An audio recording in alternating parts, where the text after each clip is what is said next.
Disc golf is 90% mental, 10% skill. In today's episode, we sit down with Randon Latta, who shares with us his top tips and tricks for improving your mental game quickly. Randon has been playing disc golf for over 10 years now and is doing very well on the Disc Golf Pro Tour. He shares with us how you can take his experiences from the last 10 years and how you can look at disc golf in a more analytical way that will allow you to score better and get more birdies, allowing you to finish higher in your tournaments or in your league night rounds. If you're looking to improve your mental game and continue the journey that we started with our last episode with Evan Smith, this is a fantastic episode for you, as you're going to learn even more and even more advice on improving your mental game. Make sure you stay tuned through the end as we have a fantastic discussion about the Nikolas suspension as well. Check us out on Patreon, patreon.com/ChainClankers. We've got our first episode of Beyond the Chains going up. This is our extra episode with our guests. It's an extra 30-ish minutes, this one is, and you're going to love the conversations going on over here. You're going to get even more tips and tricks and some awesome stories. So that is live right now on our Patreon, and you can access this episode for just $5 a month. So go check it out. You will not be disappointed, and we look forward to bringing more of those episodes to our loyal Patreon followers. Let's get Randon on the podcast right now. How you doing? My name is Randon Latta, and you're listening to Chain Clankers podcast.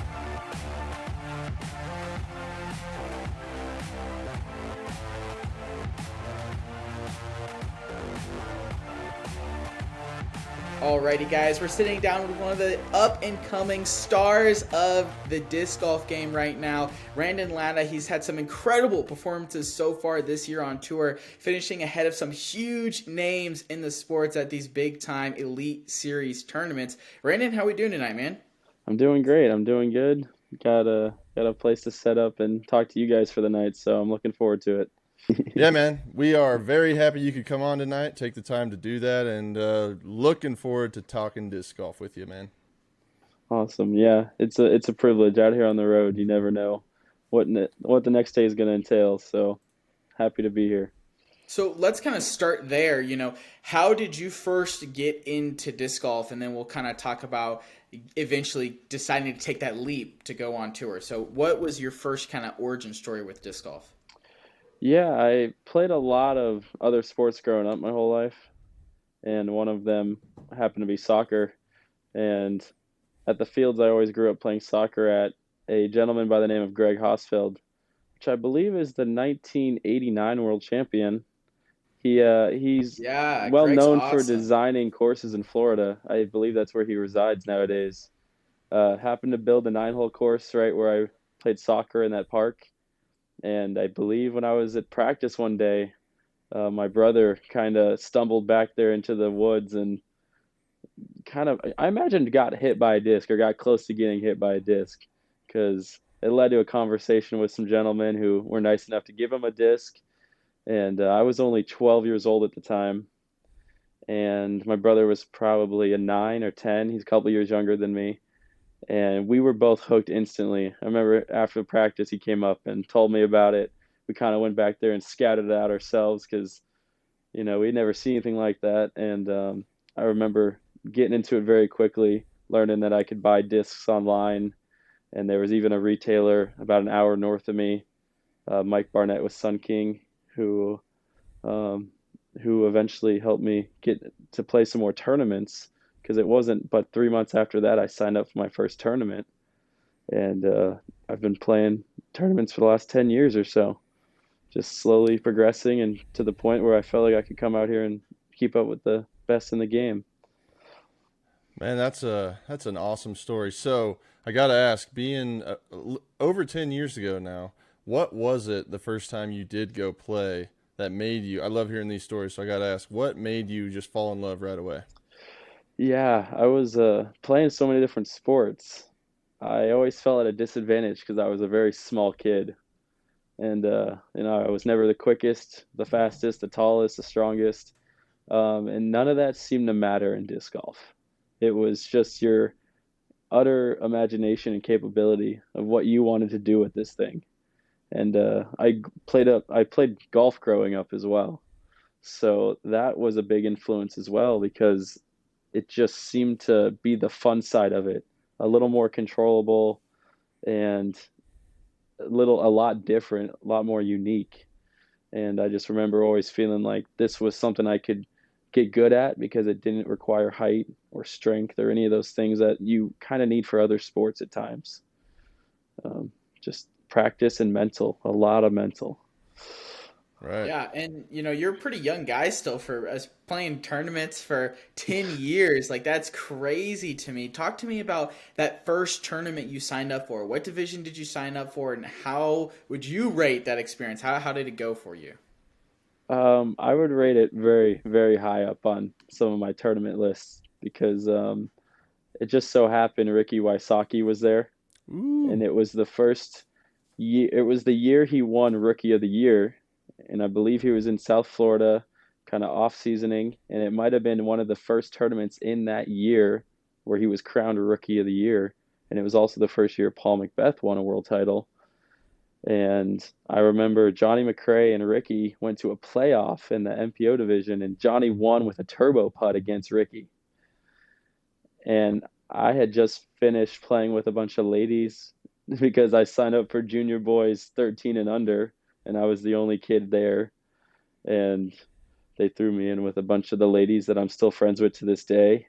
And tournament was very close to my house at a local course, and I go back every year. And I always remember that first time, how different the course was, how different the environment was, and how cool it was to be in the presence of Ricky and Johnny McRae and not really have any idea besides just how good they were.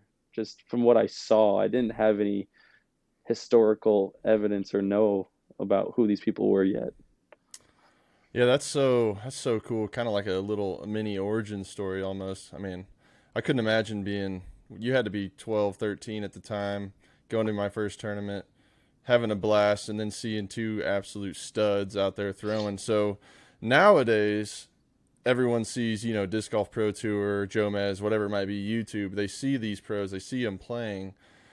Kind of, if you can, what was like the main thing you remember? Because obviously you said they were very good and it was fun to watch them play. What was the main thing you remember when you saw them throw? Did you like try to emulate, or how did you learn from them in that early stages, if you did at all? Yeah, I don't remember specifically learning anything at that time. It probably gave me a good desire to want to watch more disc golf, learn more about the professional aspect and the world's best players at that time. And I do remember being very surprised that everyone from the tournament was watching these guys. Like, why do these guys get all the people, all the spectators? And then you quickly realize kind of why when they're throwing really good shots on holes I didn't realize were even reachable. And it was wild because their form, I was like, man, my form's similar. Like, I just got to be taller. That was like probably the first time where I was like, I just need to grow up. Like, I just need to be as big as these guys, and I think I can do it. But it definitely So triggered now my that want to do it more. Right. Yeah, now that you have grown up, gotten a little taller, a little bigger, and you're kind of on the same stage as those guys, what made you decide that you want to go out on tour and compete against Johnny McRae, Ricky Wysocki, Paul, all these other guys and gals? What made you want to do that? Oh man, it's just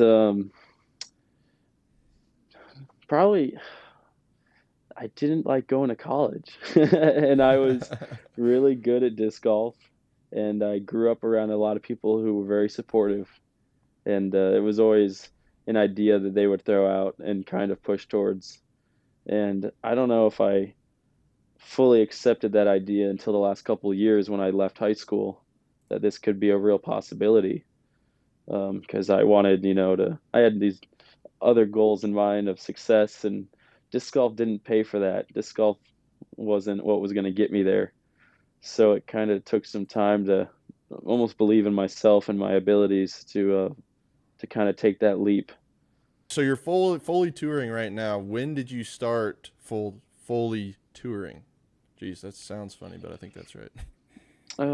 It was this year in February. This year. I flew out to Phoenix, Arizona for the memorial. And what was it about like this season? What made you feel like you were ready to compete now against all the best in the world?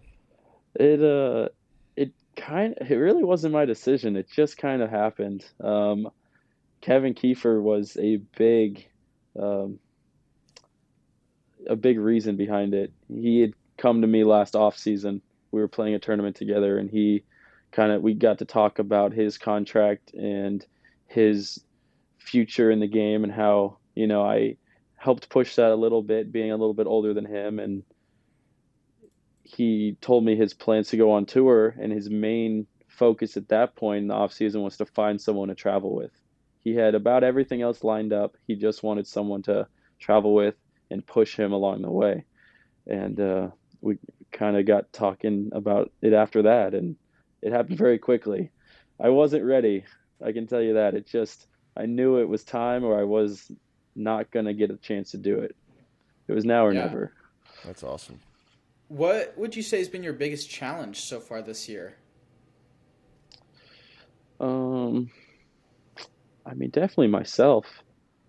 Everything else has worked out incredibly well. Traveling, where we stay, the tournaments themselves, they're really well ran, and it's very professional. It's That's been surprising for me to see compared to like local tournaments that you see, and to come out here and see how much money and work goes into these events is quite crazy. But yeah, the hardest thing has been myself. What's my routine? How do I practice? What do I think about? Uh, do I worry about making a bunch of putts and field work, or do I think about what I'm eating tonight, and certain other things like that? Just you got to find a balance, and that's probably been the trickiest thing. Yeah, I believe it, especially when you kind of, like you said, you just kind of threw yourself onto the tour and you're kind of figuring out as you go, which sometimes that's the best way to do it. So I'm going to go ahead and bring it up. You just got you finished eighth at Ledgestone. We don't need to talk about Des Moines Challenge. That's not a big deal. We finished eighth at Ledgestone. That's all right. You'll bounce back from that one. Can you kind of talk about that, and kind of as you're figuring it out, what was it about that tournament that really just kind of clicked for you? Um, Probably confidence is the first thing that comes to my mind. I had put together two of the best weekends of disc golf so far in my life at D-Glow and then Mid America, having my best Elite Series finish and then my best Silver Series finish. And then showing up to the country's hardest course, I was very excited because, yeah, it just felt like things were coming together. I was mentally prepared, I would say. That was probably the biggest thing, and I really like a challenge, and that course didn't do anything but excite me. I showed up to Northwood Black, and it instantly became my favorite course. And every time I stepped up to a shot, I was very happy to be there. So that's part of it, I think.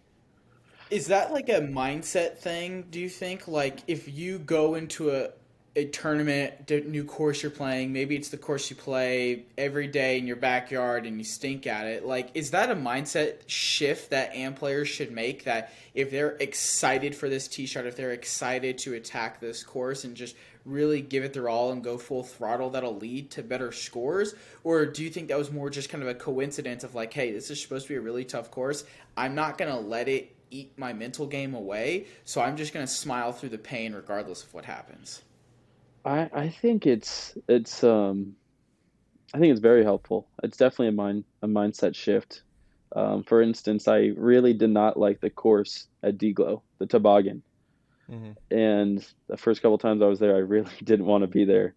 And the more I kind of played it and realized like I do enjoy throwing the shots. I might not like the course as much, but I'm still, if I focus on one shot at a time, that excites me. And I went out and I had a very good weekend. So it's something I've been trying to incorporate more. I had a tough time doing it at Des Moines just because, like, that course I knew was scoreable for everyone. And I found it hard to be excited about doing something I think we all can do. Whereas like Northwood Black, I feel like is very difficult, and I wanted to try to do stuff that I didn't think many people could do, and that was to shoot a good score out there. Right, and that can be a challenge in any sport. So kind of how do you think, like, I don't know if you've even thought about this or not, but do you have like a game plan or a mental game plan? I know you're kind of figuring out as you go, but like for when you show up to the next course, like for example, Worlds, a lot of people either love or hate the courses in Emporia. Like, what is your game plan to if you do show up to a course and you do not enjoy the shots, or maybe it's not the shots, you don't enjoy the course and you're not totally excited? How are you going to try to get that fire that you had while you're in Ledgestone, you think? Um, it's not something that can happen too quickly from what I've figured out. It takes time to really like think about it and think about it. Like for instance, the courses at Worlds are hard. I had a tough time there at DDO this year. Well, the But 30 mile since an hour winds didn't help either. no, certainly they didn't. And hopefully it's not quite as bad in the Shouldn't next be. week. But ever since I left that course, I knew instantly I needed to have a mindset change. I needed to enjoy being out there more, whether the conditions were awful or great. And since I've left, I've been thinking about it. I'm very excited to get out there next week. And that, I mean, it's taken months for me to really want to go back there and attack those courses. And sometimes you got to sleep on it. Sometimes you got to think about it during your day. Sometimes it's easier said than done. Hmm. Yeah, For and sure. let's talk a little bit about that preparation, right? So when you're practicing for these courses, are you throwing, let's say 3 shots a hole, figuring out whatever shot or disc work the best for that practice, and you almost like lock it into your mindset or write it down on a piece of scratch paper, like, hey, hole 1, I'm throwing a Spikeiser with a destroyer. Hole 2, I'm throwing a sidewinder on Annie, or like, are you creating a physical game plan for each hole and then sticking to that when the round comes, or how do you kind of game plan for your upcoming round? Yeah, in the practice days leading up, and this has been a balance I've tried to figure out as well, is do I want to throw more shots? Like, because there's a lot of holes you can throw half your bag on, and you just have to really figure out what you're comfortable with and what your highest percentage shot is. And some rounds, I'll pretty much go out the first round and throw a couple shots, two, three, four, five, whatever I feel like it needs to be. And then the next round, I'm really going to try to step up to that tee and throw this shot as if it really counts, and just see how that percentage shot goes and how it works. And if I need to throw another one and try it again, I will. But I try as the tournament rounds get closer to slow down on my practice. So A, I'm not physically wore out, and B, I get really more mentally into it. I want to wake up the day of and know what I'm doing on certain holes, and I do make a game plan for the most part. I know not everyone's like this, but I fall asleep thinking about the course. I fall Hmm. asleep thinking, going through my round and what I'd like to do, and I really try to stick to that game plan. Like at D-Glow, there was a lot of holes I wanted to throw very far on, and that could have definitely gotten me in trouble. And I just stuck to throwing a slower disc, really trying to land it in the fairway and not, avoid hitting any trees or going OB. And I think it really helped me at times. So So yeah. I know for me, and I'm sure everyone that plays, that mental battle that you have with instead of picking up that 10, 11, 12 speed disc when you should just throw your mid range and land it in the middle of the fairway. What tips do you have for people to kind of, you know, eliminate those thoughts, or not necessarily eliminate, because obviously you want to be aggressive sometimes, but like talk yourself into throwing the correct shot, not the Simon Lizotte line bomber shot. Yeah. Oh, it's a tough one because that's something I deal with like almost every round still. And like you said, there is times where if it's to your ability, you should go for it. It's a lot of just I try to look at it a very logical way, like a percentage way. Like if if I think it's only going to work out a small percentage, And if I'm already thinking that way, it's probably not my time to do it. It's a very on and off thing, like a feeling. Sometimes if I think about it too much, I'm just like, okay, that percentage shot is already going down because I've overthought this. And sometimes you walk up and you really want to do it. So you really have to do it. That's part of this game, is having fun and doing what you think you can do. And I think that's half the battle is knowing whether or not to take the risk. And sometimes, and most of the time, you can learn from it. I've thrown enough shots on tour this year to realize that playing aggressive just isn't always helpful. And I would love to play aggressive every round, but you don't need to shoot 8 down every round. You just need to shoot 2 to 4. 2 to 4 down will make you put you in the cash line almost every event. And that's one of the things that helps me stay calm and relax, is like, I don't necessarily need a birdie here. A par is going to get strokes on certain people. And yeah, it's just knowing your abilities well, and it comes with preparation and work. And it's a very mental thing. I think we all have a lot of good abilities, a lot of chances to throw shots that some people might not be able to. But if you overthink it, or you feel like maybe this is the way, I don't know, it's a hard balance, because you got to take a lot of things into account.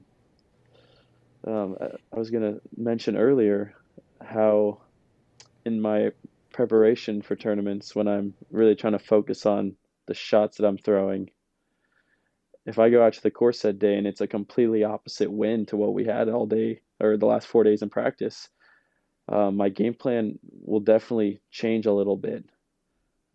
Which just like in any sport, the conditions really comes down to that tournament day and that couple seconds of focus and figuring it out. Yeah, absolutely. So I kind of want to explore more of this overthinking subject that you brought up. I definitely awful about overthinking, especially if, let's say, the first 2 holes, if I hit a C2 putt or the first drive is just absolutely money, I'm feeling pretty good. I feel like I don't have to think the rest of the round. I just do. But let's say those first couple holes, not even close to hitting the basket. I'm way left, way right, way, not even coming close. The drive's not good, not following through, not feeling confident. Then I'll know in my game I will start overreacting and overthinking about every little single thing I'm doing. Have you ever experienced that yourself? And maybe what are some tips for kind of stopping that overthinking and getting yourself back on track? Yeah, I've definitely experienced that uh, on and off the course. I mean, it's like a little bit of anxiety nearly. You really start to doubt yourself and start to worry about things that probably aren't the most helpful. And just I think breathing is very helpful. And I've spoke to a couple guys on tour, and they have like breathing routines they do even.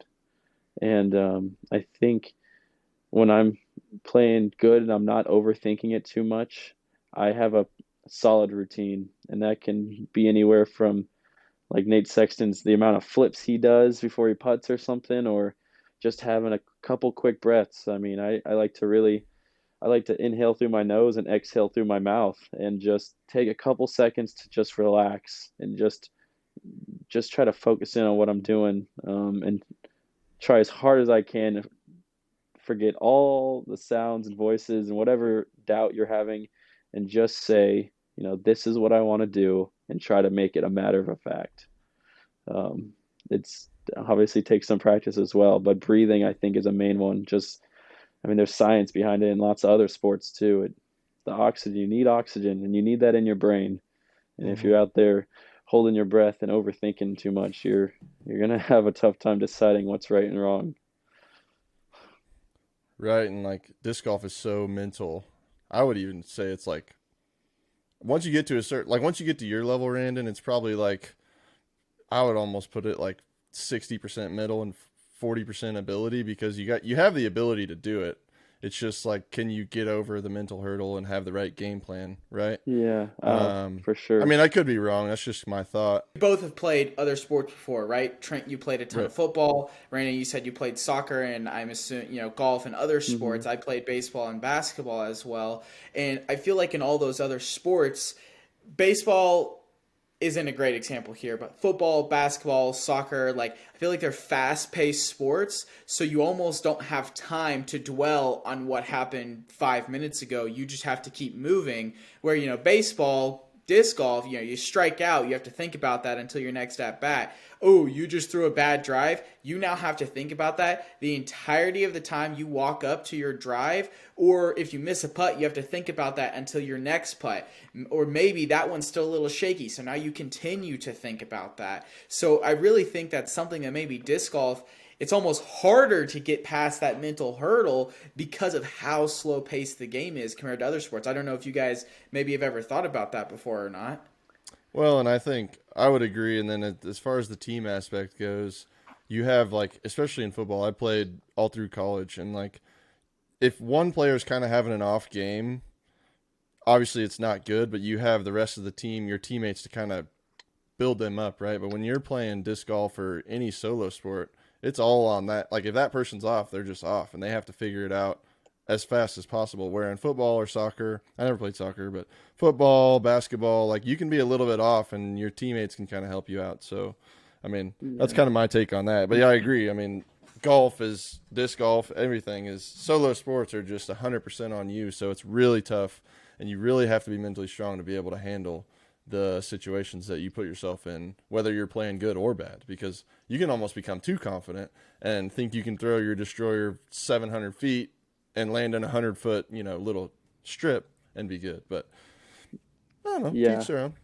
I mean, I agree with both of you guys fully. I've totally thought about the mental aspect being at least 60-40. I mean, we joke that it's 90-10. It's It's probably closer 90% to that, mental. right? And because once we get to this level, it's mechanics are everyone's mechanics are pretty stout. They're all pretty good. And it really is. That's I think what divides. That's what if you look at every weekend on the pro tour, it's a mental battle. It's not anything but that every week. And I've had many years to try to figure out how to relate those fast-paced sports with your team and your teammates and a coach for that. I mean, even Mm-hmm. how you can do that by yourself in this game, and it's so difficult because, I mean, I feel the same way playing football, basketball, soccer. Like you just, if you make a mistake, you just work harder that second. You run faster, you Right. push harder, you want more, and that isn't how this game works. Not all the time. You have to use it right when you need it. You have to like conserve it and build it up, and right before, right as you're throwing or before you have to use it. That's kind of what I figured out. Because you can't sit there the whole time anxious and getting all mad or wanting to get. It's hard. You have to pace yourself for sure. Do you think a caddy would be advantageous to help win that mental battle? Yeah, I think it's based on the person personally.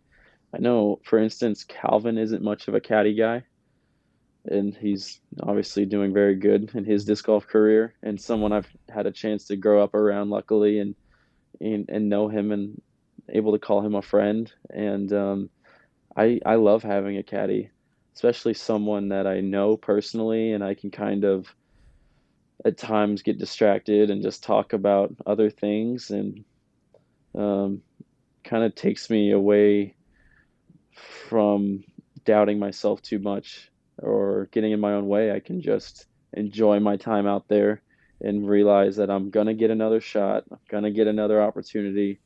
I don't need to put all this pressure on every single throw all the time. So I definitely think it's advantageous to have a caddy at times. Yeah, I could totally see it being very dependent on the person, but I 100% see the benefit of having someone to kind of bounce ideas off of, or like you said, and Lucas Steele, he's a local guy around here, but he talked about when he had a caddy, or when he has a caddy, it's nice for him to just talk about something completely different, like especially when he's having a rough round. And I don't know how much like the top level pros are wanting to do that, but it makes sense, right? You just take your mind off of kind of what just happened and reset.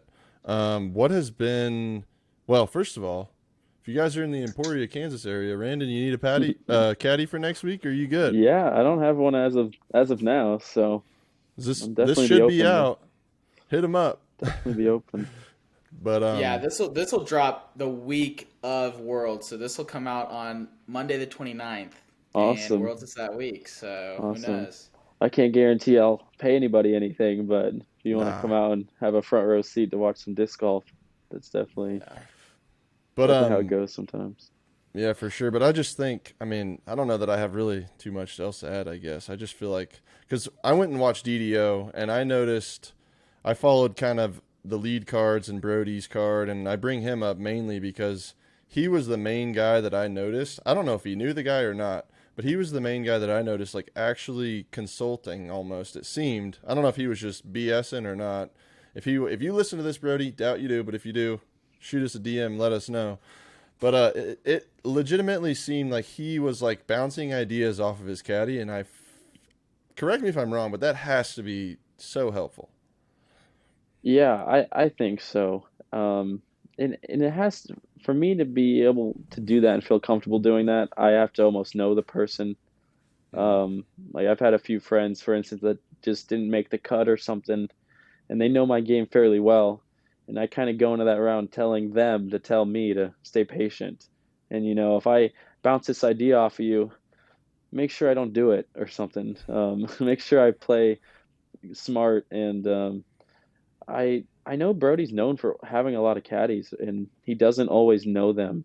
So it wouldn't surprise me that he's gotten comfortable enough to just bounce ideas off of, and he's kind of a showman as it is. So, even if this gentleman that's caddying for him doesn't have the best advice and tells Brody to do something, he might be confident enough to just go for it. That's one of those things where if you're sitting there by yourself and you're not sure if you can do that shot, but then you're like, oh, I want to see you do it. And you're like, okay, like that's that little bit of like, you don't have doubt about yourself.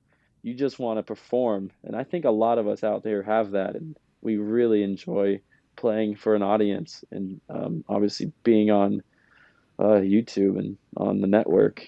And it's another goal. It's just we want to be out here to perform when the pressure's on, and if people want to see something, I want to be able to give it to them, just like in any sport. I want to be clutch. I know for me, I'm not always the most positive person, especially if I'm playing. I can very quickly get negative on myself, and it's almost hard to pull myself out of there. But I feel like as a caddy, I want to be overtly positive. I want to hype up literally every single shot the person does so they can't have any negativity. Would you want a caddy that is super positive even if something isn't going your way? Or do you want somebody who's going to be realistic and look you in the eye and be like, Brandon, that was a dumb shot. That was bad. Why did you do that?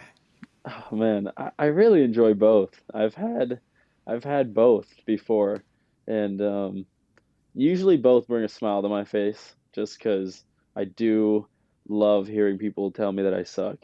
Like, I don't know what it is, but I want you, because I'm saying it so much to myself. I've heard it a million times in my own head. I want to hear you say it so I can laugh it off real quick and focus on what I have to. And I've also had people that just are the most positive no matter what.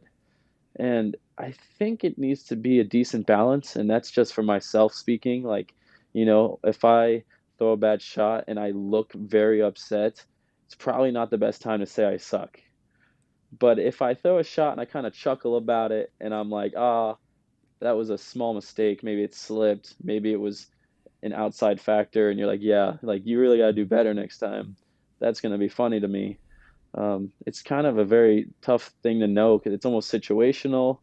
I know everyone's different and not just different in their own ways. I could be different on one day compared to like on a Sunday. I could be way more determined and focused than that first round on Friday, or vice versa. I've personally noticed my first rounds have been way more intimidating, and I've been a lot more focused. than I usually am Sunday. Usually Sunday, I've gotten a pretty good feel of what I'm doing and I'm pretty comfortable, more relaxed. I'm there to have a good time and enjoy myself. Friday or Thursday, whatever the first round of the tournament may be, I am very, very there to do business. And that day, I might need someone who's a little more positive and uh, keeps me my head up because I might quickly get down on myself. And you got to remember that you can't win a tournament on the first day, but you can certainly lose it. And I got a hot take on that really quick. I mean, Kristen Tatar basically won the tournament last weekend on the first day. I'm just gonna throw that out there. I don't think you're totally just you're. I don't think you're wrong, really. I mean, she had a 6-stroke lead. She was like 11 down, and I think second place was. But does that mean some people lost the tournament on the first day? I get what you're saying. You know what I'm saying? I just had. I think you're right. I agree with you on this one. She's a monster. In so, round like, two, I agree with you. It was cut down to 3 strokes at one point. That's true. So that's a good point. Yeah, she's a monster. She's so good. So my question is like, I'm pretty sure I know where you're going to go with this, but like when you come in with that attitude on the first day and you're all business, and then the last day you're more relaxed, what do you think is the best? What do you think when you kind of go from whatever that is, high, low, I don't know what exactly you would call that for yourself, but like, what do you think is the best mental mindset for you to be in? And then what do you think, well, yeah, for you to be in or just in general?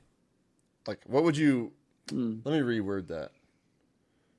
Do you like day one Randon, like super focused, or do you like round 3 or 4 Randon better on the course? Yeah, I get what you were saying there. I'm not sure, honestly. I think I start thinking about what I imagine people view me as on those days. And I don't want to be a player that is standoffish, that people look at and don't want to be around or would not like to learn from or something like that. So I initially, I want to go with that Sunday Randon because he's a little more energetic, a little more crowd friendly, people friendly, personable. But I really do think it needs a good balance because I've noticed as much as I'm trying to stay positive, it's taken my focus away from what I need to be doing or why I'm actually there. And I like the way I've been playing on the first day. Sometimes I just don't like the way I go about being there. I'm not saying I'm out there being rude or anything, but I'm just not quite the person I want to be all the time because I'm so focused on disc golf. It's that You have competitive to, nature. yeah, you have to remember you're not out there alone. I think is a good thing to remember, and you need to stay focused on disc golf, but you also need to present yourself well for more people than just yourself, your sponsors, your family, your friends, stuff like that.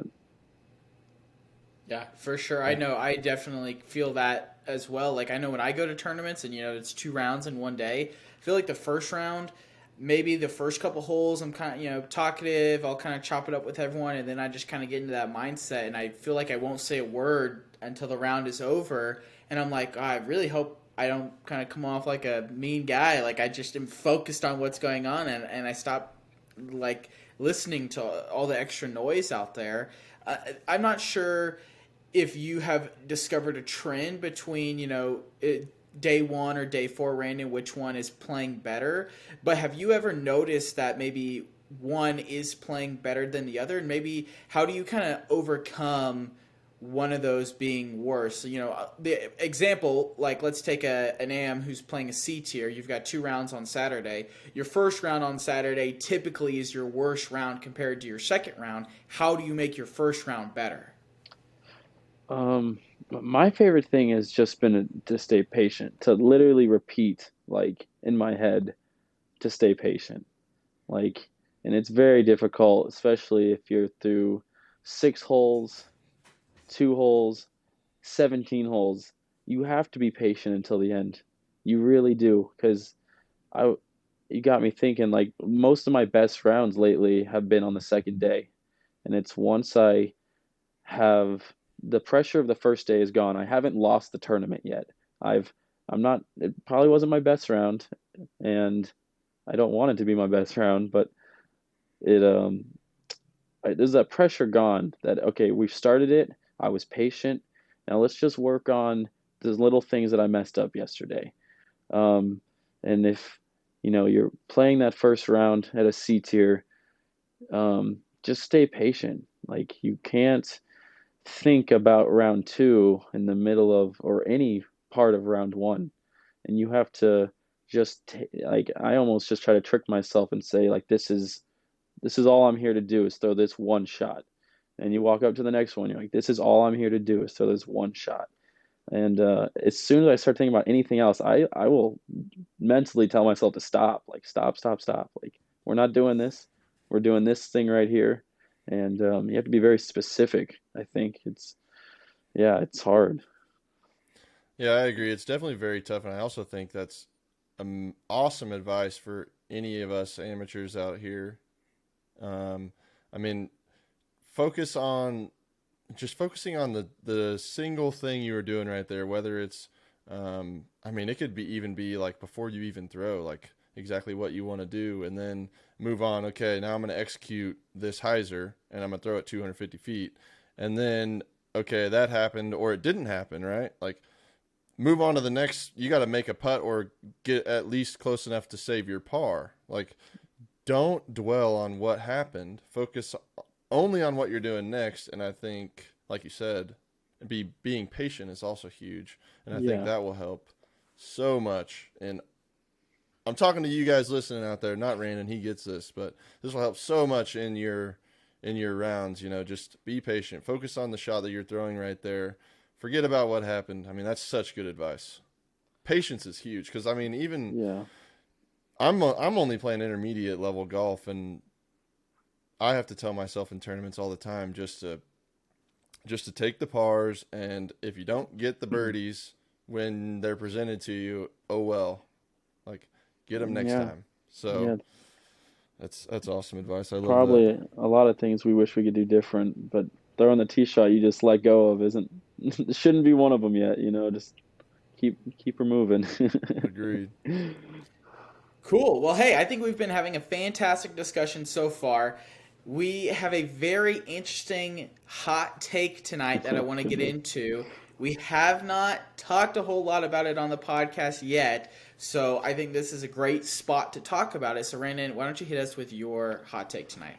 Yeah, my hot take, and it was just the first thing that came to my mind was had to do with Nico and his suspension of 9 months.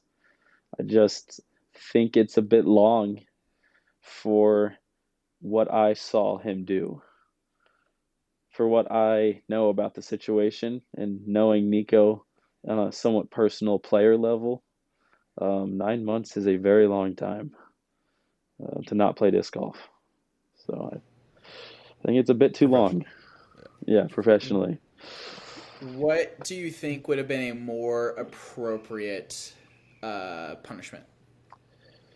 Um, these majors we play have a very big impact on the points, and they're just the biggest tournaments of the year.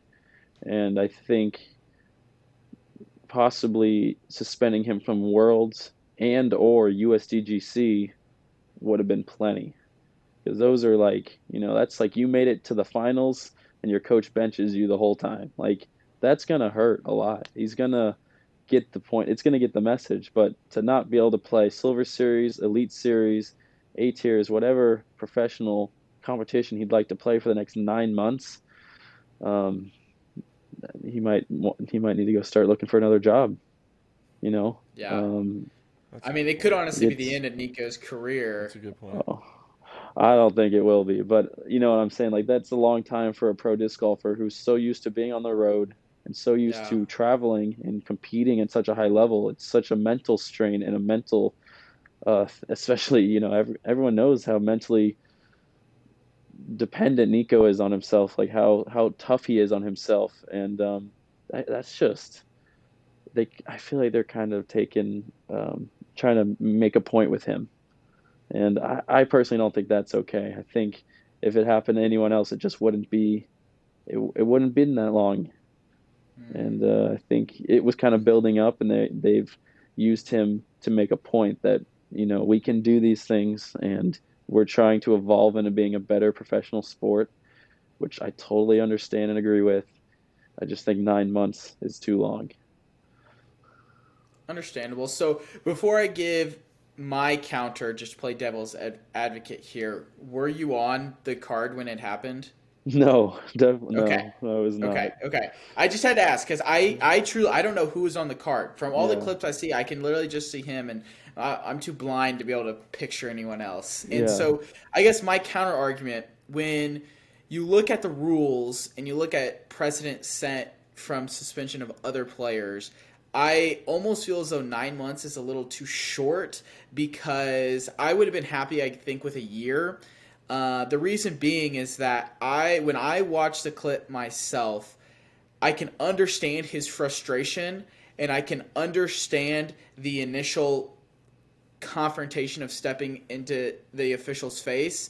And I also appreciate that the official didn't just back off and be like, "Oh, just kidding, sorry, yeah, my bad." So I appreciate him because I do think that, and this is not just a Nico thing. There are other players who take way too much time consistently. And I think I agree with you. If we're going to do this to Nico, then we need to be consistent with the rules. And everybody needs to start being called on that. Because if 30 seconds is the clock, if that's the shot clock in basketball, when it hits 0, you can't, it's turnover, right? yeah. So if we're going to do it to Nico and we're going to say, if you consistently are over 30 seconds, your first time's your warning, your second time is your stroke, just like if you any other violation, any other courtesy violation. So we need to do that to everybody. I completely agree on that standpoint. That I can understand maybe is a little bit unfair that he's the only one who that's getting called for. And when he said step back, the official takes a step back, the tiniest step in the world. I mean, literally that is the absolute world's smallest step back ever, but whatever. He did it. And then it's the walking him back down for nothing productive for me. Which I think if you look, I can't remember what the rule is called, but it's like the major offenses that the PDJ has. It's like the stalking and intimidation factor. Yeah, I think that's what got him. I think if he doesn't do that and yeah, maybe he walks 20 yards away and is just screaming at himself or whatever he has to do, I honestly think he doesn't get a suspension at all.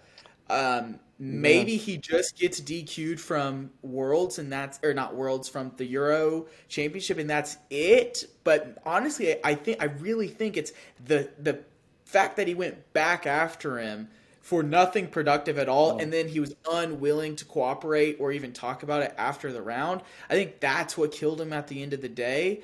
And so then if that's one of the major offenses, and let's take Bradley Williams, for example, the fact that he got 2 years for his offense, I think that was way too long. That was a mistake by the PDGA 1000%. So I think maybe you meet in the middle and it's like, okay, it's not the fact that you took too much time. It's the fact that you intimidated and stalked. That's why we're giving you a year. I think if that was more clear and if that's what the rationale was, and then we actually have people calling the 30 seconds on people, then I'm cool with it. I'm squared away. Because the last thing, I'll let you guys jump in. The last thing that I have is that at an amateur level, MA2, MA3, even MPO for the C tiers, if somebody's consistently taking 45 seconds, a minute, if you call them out and they do what Nico did to that guy, it could end with you getting your butt kicked. It could actually end in something, or, God forbid, somebody decides to pull a weapon out or whatever, or, then you've just got ticky-tack disc golf the rest of the round or the rest of the year every time you see that person. And so, it's one of those things where it's setting a bad precedent that you can't call people on rules violations at C tiers. I've been in plenty of C tiers where there's dudes who are step putting from 5-10 feet away, and somebody called him on him, and the dude got laughed out of the course by the other two guys on the card, and I was like, nah, I'm with him. I agree. You guys can't do that. And then it was like a war between two of us because the two who were doing it said, "Oh, we can do what we want," and the other two were like, "Oh, you can't." So that's kind of my final thoughts. I'll let you go ahead, Rant, and then Trenton jump back in after. Yeah, I don't think there's any doubt about why Nico got suspended. It didn't have to do with any time violation. It was definitely the way he handled the situation, and um, it's easy to see how in the wrong he is. And I don't think I've spoke to any person, especially being on the tour, that has agreed with how Nico handled it. But we've also had many talks about how the official handled it and how difficult it is to be in both their shoes.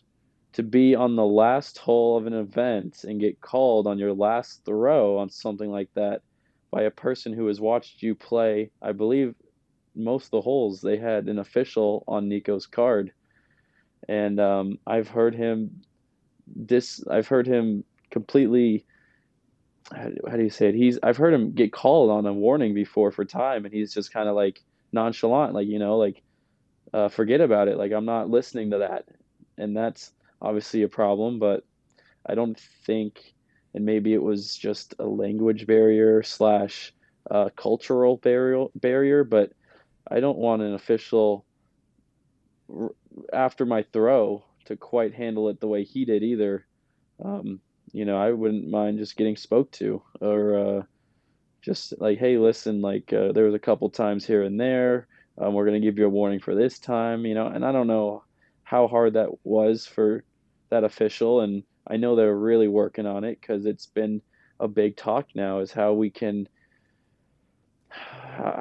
it's hard to govern ourselves out there, especially at a pro level where so much rides on our shoulders, and if making a call on someone might throw off the whole aura and the whole round for everyone. You don't want any arguments or anybody getting angry, but it's also like that's what we're here to do. We're professionals, and there has to be a standard we have to follow, and they're really trying to figure that out this year.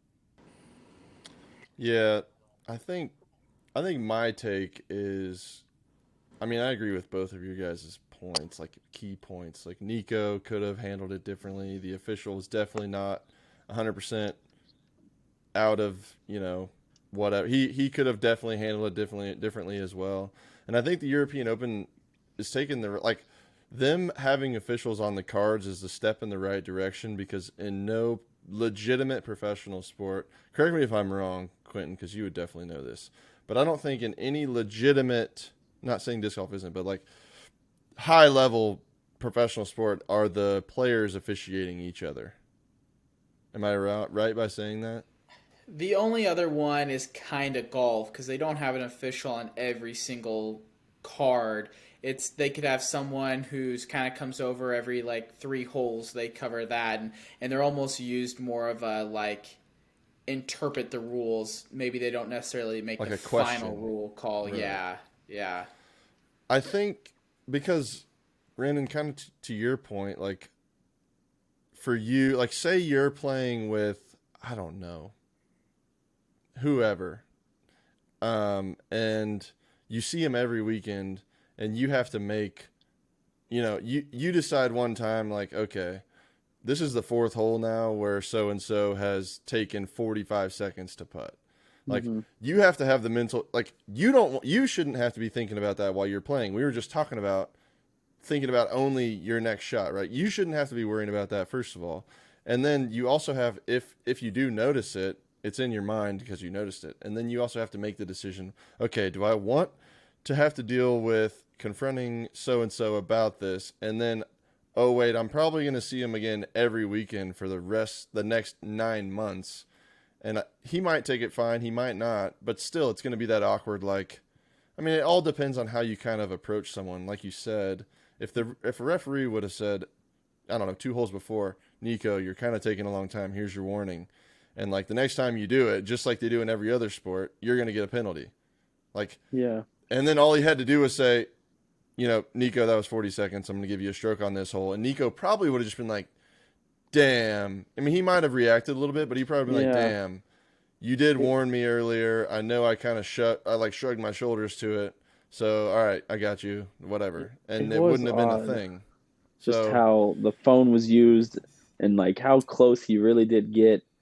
Um, yeah, that was Because it was always like to me. 33 seconds, right? It was pretty I don't close. think it was much right. over 40. I don't. It wasn't Yeah. much. Like for me, it's the holding the phone at him, being like, "Look, I caught you. I finally got you." Yeah, And then yeah, he could have called him, and he could have when he said back away, or what he could have turned and been like, "Okay, I'm gonna walk away now." And again, that could be a cultural difference between the two. We yeah. don't know what happened beforehand, but I think something that's interesting and correct me if I'm wrong, Randon, because you're the one out there playing. Is there a UDisc score for every single card? They try their best to have a volunteer out there for every card, and So yeah, if they have a UDisc person out there for the scores and doing all that, could we not also ask them to be an official and call faults or call time or like is that asking too much? I think that's asking too much because I was sitting at the only tournament I've ever been to. They just literally walk up to random people. Hey, is your phone charged? Do you want to do the UDisc score? And like half of them are fans of the people they're sitting there watching. So Mm-hmm. I think that would be like me personally. I'm I'm a I'm a big Simon Lizotte fan. So if I was on Simon's card and I like saw him foot fault, I'd be like, you know, like, hey Simon, just look down next time. You went a little far. You know what I'm saying? Like, Yeah. I yeah. don't know. That's a little shady, maybe, but hey, if you're a fan, like, you can't put it past a fan. You want your person to do good. It's like, hey, I'm just gonna warn them, and hopefully, or like Yeah. Brandon, if I saw you, to be like, hey, Brandon, come here. You went a little far on your on your run up there. Like, I don't know. That would be asking too much in my opinion. Brandon, what's your thought Yeah, on that? I'd tell you to keep to the scores and mind your business. See, Nice. No, exactly. but it's hard because like I mean, would I don't know if it would help having an official out there. It'd probably be a little intimidating. And yeah, I mean, sometimes they have trouble getting people to volunteer to even do UDisc, and some people really get frustrated with how incorrect their stats are at the end of rounds. And so Really? I know people who go back at the end of their round, and as they're checking to make sure, they'll go all the way back to the first hole and go through every shot themselves just to make sure they're hitting the right Uh-huh. mark because we've had plenty of times where the numbers just aren't correct, and they kind of take I think. those UDIS stats seriously. And Hmm. some people like myself, I don't really care. I know what I'm doing wrong out there. I know what I'm doing right. I don't need numbers to back it up all the time. But it's a fun They tool. You got to use it yeah. as a tool. They But should not ask me to keep a score because I know I'm gonna be there. I think on the last day of World, so don't ask me because you're gonna have to do all the stats and stuff. I'm gonna be like, look, guys, when I do UDisc, I just hit the plus button and it goes to par, and I swipe to the next one. That's all I need to know. So yeah, do not ask me. it's definitely too much to ask for the UDiscer to be an official Yeah, when we have a tough time being our officials ourselves. Right. And And we're the really ones quick, paying to get in.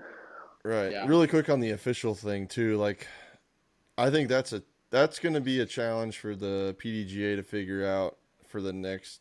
It's going to be a challenge to figure out just in general, like what the right answer is, because I think I also agree, Randon, with, and maybe it was you, Quinn. I don't know. Having an official on every, like, following every card. First of all, the manpower would be unreal. Mhm. Second of all, the intimidation factor, like you said, random, or maybe not intimidation, but just like, I don't know. It is a bit But I guess intimidating. eventually it would be normal. Like, okay, I just have to follow the rules. Like, that's what you have to do in every sport. Yeah. And there's also still human error. So, like, that the official would miss things just like normal. I don't know. I think that's going to be a talking point for a little while and they're probably going to try a few things, and we're probably going to love a little bit of it, and we're probably going to hate a lot of bit of it. You know what I'm saying? Yeah. So, it's going to be interesting. The whole situation with Nico is unfortunate.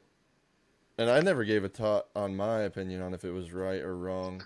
And I think initially for me, I don't know that I went straight to just, DQ him from a couple big major events. But I did think I did initially think 9 months. Quentin, I'm going to disagree with you. I think 9 months was too long. I think it should have been obviously the European Open. That should have definitely been a thing. And I think maybe give him the next 2 months, because I mean even 2 months he would have missed Worlds, and that's a lot. I mean he would have learned. I'm sure he already learned. From his Instagram and social media, it looks like he's over there getting the help he needs or wants. Or I hope, man. I think a month or two would have been plenty. No hands were thrown. He got in the guy's face, but the ref was also in his face. I mean, yes, check. Yes, you're right. Yes, we also have seen a pattern throughout many years that